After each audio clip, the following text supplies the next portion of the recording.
I think what I've picked up the most from Steve is just do something in the off season that's going to help you in the season. Like I remember I talked to him once and he said, I went back and made this list of like every walk-off or every just weird thing that might happen throughout the course of a baseball season, and he's got a list of it for everything that's happened for the Bees. And he keeps these detailed records.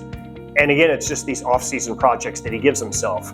And I know there's multiple times that he's told me about this. And I just thought, what am I doing in the off-season? I need to learn from this guy, and I need to take advantage of the time off that we have to be ready so that you can immediately have this information available during the season when we don't have as much time.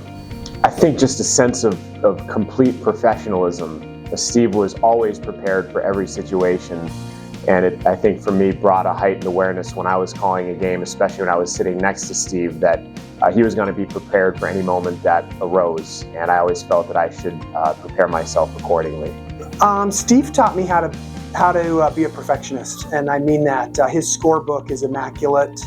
It's always been.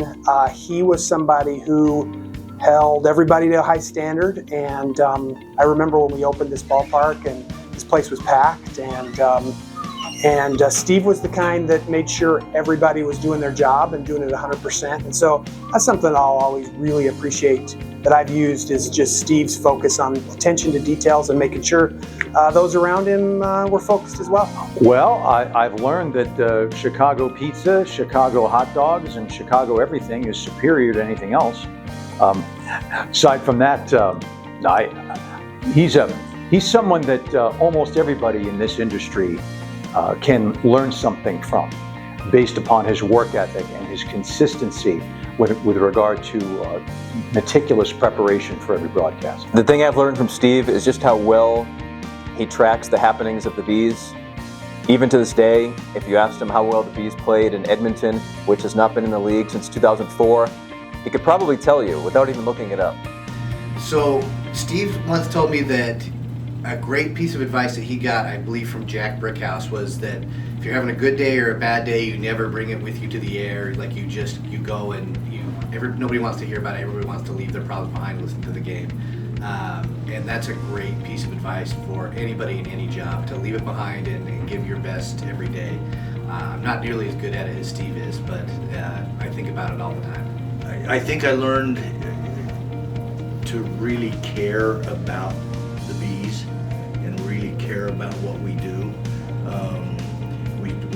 We've kind of teased Steve over the years that maybe sometimes he gets a little bit upset about things and something might bother him, but it's 100% coming from a place of he really cares about our team, and he cares about our company, and he cares about the Bees.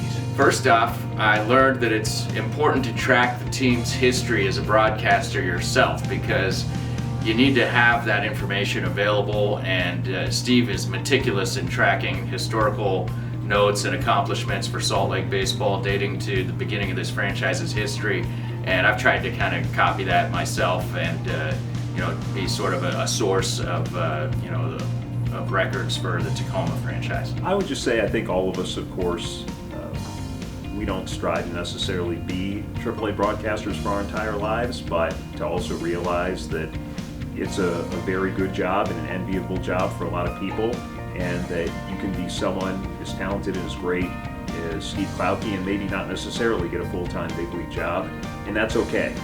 That there's a lot of different things that go into it, but you could still be one of the most respected broadcasters in the industry if you're still just working at AAA.